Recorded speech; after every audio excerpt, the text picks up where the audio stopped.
How to watch YouTube on Samsung Smart TV. So if you have a Samsung Smart TV, YouTube application is installed by default on your Samsung Smart TV.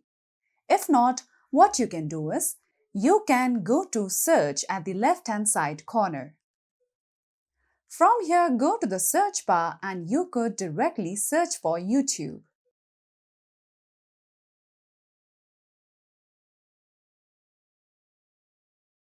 So, once you search for YouTube application, all you would have to do is press on the app once it is displayed on search results and then simply install the application. Once installed, just go back to your main home page. From here, you can go to the category of apps and then under downloaded app, you'll see YouTube. You can simply tap on it and launch the application. Then you could watch videos on YouTube easily on Samsung Smart TV. So as you can see that once you install YouTube application, you could easily launch it and use application to watch videos on your Samsung Smart TV.